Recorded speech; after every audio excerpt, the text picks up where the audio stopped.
Hey everyone, and welcome to The Explainer. Today, we're digging into something genuinely fascinating and honestly a little bit unsettling. We're exploring how manipulated, hidden, and buried scientific data ultimately shapes the entire world we live in.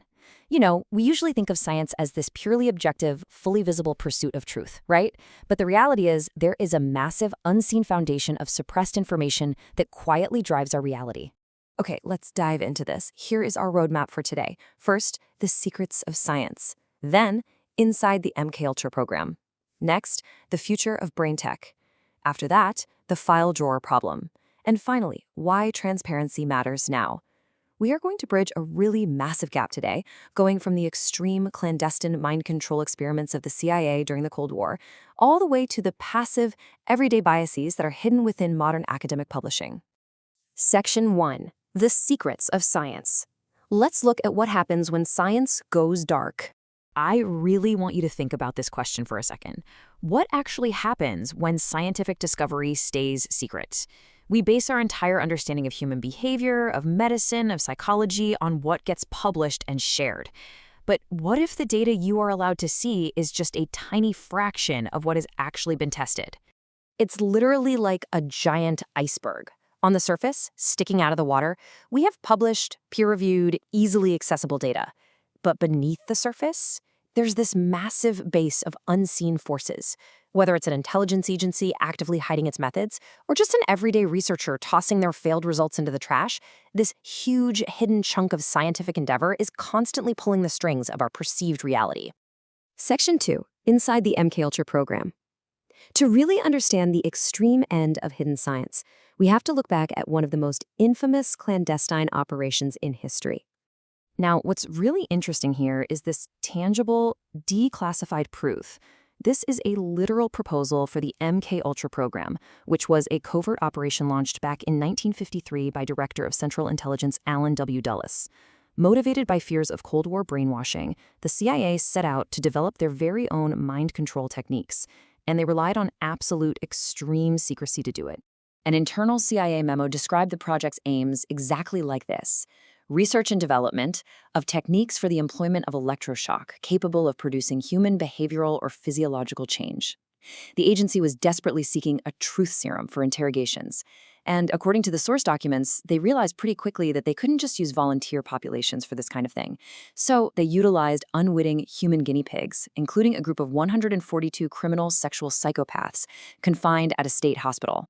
The documentation shows that a researcher named Donald Ewan Cameron led MKUltra Subproject 68, developing a brutal method he called depatterning. The steps were incredibly severe. First, patients were put into drug-induced continuous sleep for days or even weeks using barbiturates. Second, they were subjected to intense daily electroshocks. This was paired with something called psychic driving, where looped audio messages were played for up to 20 hours a day, sometimes alongside hallucinogens like LSD. And the third step, the final result, was a catastrophic loss of memory and personality. Victims literally forgot their second languages, how to walk, and entire segments of their past. Section 3, the future of brain tech. So let's pivot now from those crude, often brutal methods of the 1950s and 60s to the sleek, highly advanced neurotechnology being developed today. The visual contrast here is just staggering. We've gone from the historical reality of early brain stimulation, think bulky, physical electrodes physically wired into a laboratory rat, to the modern era of brain-computer interfaces, or BCIs, like Neuralink. It is absolutely amazing that today's implants are practically invisible, fully integrated into the skull, and communicate completely wirelessly. The tools of the Cold War were these really blunt instruments. Today's tools are incredibly subtle and exponentially more powerful. And the capabilities of these modern BCIs are truly wild. On the therapeutic side, a paralyzed Neuralink patient can now play online chess just by thinking about it, using motor intent to control computer. But it goes deeper. Certain interfaces can actually detect emotional and cognitive states, and even reconstruct visually perceived faces straight from brain activity. Of course, this raises immense privacy questions. For instance, in 2019, it was reported that pupils at a school in China were wearing BCI headbands that monitored their classroom attention levels in real time, beaming that data directly to the teacher's display. And this brings us right back to the interests of intelligence and defense agencies today.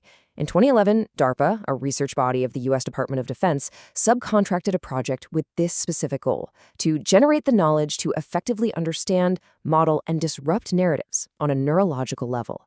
The documents neutrally outline an ongoing interest in understanding cognitive states, altering persuasion, and potentially disrupting an adversary's motivation to fight. It's essentially echoing those original MKUltra ambitions, but with vastly superior tech. Let's move to Section 4, the file drawer problem, and see how this builds from the active, malicious suppression of the past to the passive suppression that happens every single day in modern academia. This is known as the file drawer effect. Coined by psychologist Robert Rosenthal in 1979, this is a statistical phenomenon where negative results, or basically studies that just fail to prove the researcher's initial guess, are quietly filed away. They go completely unpublished. Why? Well, ironically, sometimes researchers just lose interest, or they assume journals won't care, or they think they just made a mistake. It is crazy to think that something as simple as losing interest can literally warp global scientific data. So the crucial point here is the massive imbalance this creates. Studies with statistically significant positive results are 3 times more likely to be published than those with null results. This huge disparity means the scientific literature we all read is essentially a highlight reel. The filed-away studies contain vital data that simply never sees the light of day, and that severely disturbs the balance of what we think we know. And this pressure to publish only successful results leads to some pretty questionable practices, like harking, which stands for hypothesizing after the results are known. It's a form of outcome reporting bias. Researchers might engage in data dredging, basically digging through their data until they find some random pattern, and then manipulating their post-hoc choices so it looks like they successfully predicted that outcome all alone, just to get past the publication gatekeepers. Section 5. Why transparency matters now. Let's bring both halves of this explainer together to see the overarching consequences of all this hidden science. Whether data is destroyed by a CIA director terrified of a leak or just tucked away in an academic's desk drawer because it wasn't exciting enough, the end result is systemic bias. When null results and failures are buried, false conclusions can easily become canonized as absolute truth. It heavily distorts meta-analyses, which means our policies, our medical treatments, and our very understanding of human psychology might be built on heavily skewed data.